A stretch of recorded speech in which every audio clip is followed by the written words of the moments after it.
Bonjour à toutes et à tous et bienvenue dans L'œil du Corbeau, votre rendez-vous quotidien avec l'information qui dérange, ici en direct du studio A de Corbeau News Centrafrique. Aujourd'hui, préparez-vous, car on va parler d'une tentative effrontée de réécrire l'histoire, un véritable affront à la mémoire des victimes centrafricaines.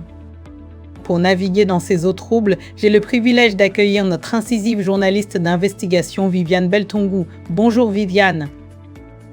Bonjour Gisèle, je dois dire qu'aujourd'hui, l'estomac se noue à la lecture de certaines déclarations.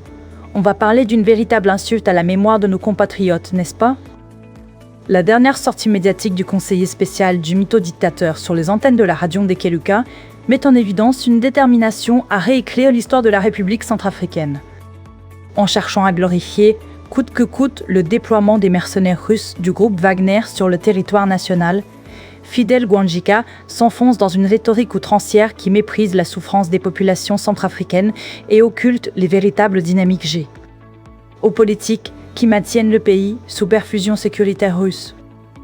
Viviane, c'est grave ce que vous dites. Réécrire l'histoire, méprise la souffrance. N'est-ce pas là la juste description d'une réalité amère pour nos concitoyens? Gisèle, la réalité est plus amère que forte. L'affirmation selon laquelle les forces russes auraient réussi là où toutes les autres missions internationales ont échoué est une contre-vérité historique inacceptable. Le porte-parole du régime, lors de l'émission Patara du 27 juin 2026, oublie volontairement de rappeler le rôle salutaire des interventions antérieures, notamment les forces françaises Sangari, les contingents africains, puis la mission des Nations Unies venue au secours de la population centrafricaine à des moments critiques de rupture institutionnelle. Cette amnésie politique sert uniquement à valider et tromper un partenariat opaque avec Moscou, contracté en dehors des cadres légaux et au détriment de l'indépendance nationale. La réalité sous l'administration du groupe Wagner est diamétralement opposée au discours, diffusé pathétiquement à la radio par le défenseur du régime criminel de Baba Congo-Boro. Pathétiquement, Viviane, c'est un mot qui pèse lourd. Et ce Baba Congo-Boro, c'est une manière bien à vous de désigner l'actuel dictateur, n'est-ce pas? Mais concrètement, comment se manifeste cette réalité diamétralement opposée que vous évoquez?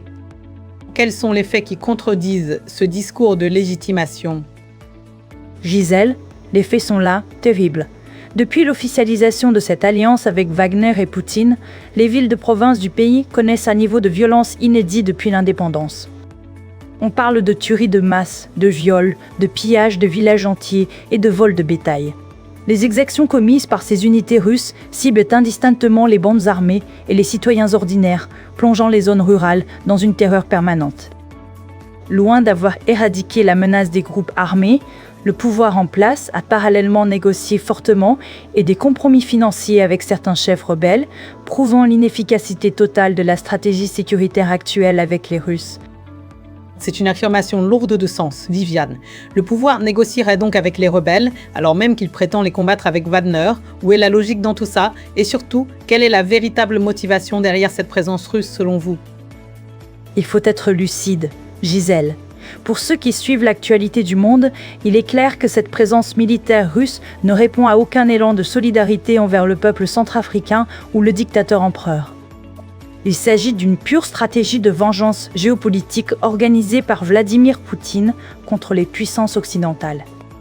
Après avoir perdu son influence historique sur l'Ukraine, qui s'est tournée légitimement vers son émancipation, le Kremlin utilise certains pays africains comme un terrain d'affrontement par procuration et une réserve de matières premières. Le pillage à grande échelle des ressources minières et forestières sert directement à financer les ambitions impériales russes en Ukraine. Donc, en clair, la Centrafrique serait un pion, un simple instrument dans une guerre plus grande, une guerre qui ne la concerne même pas directement. C'est une vision glaçante de la souveraineté nationale, Viviane. C'est exactement cela, Gisèle. En s'obstinant à défendre l'indéfendable, Fidel Guanjika se positionne comme l'avocat et le complice direct d'une force coloniale prédatrice, coupable de crimes de guerre et de crimes contre l'humanité.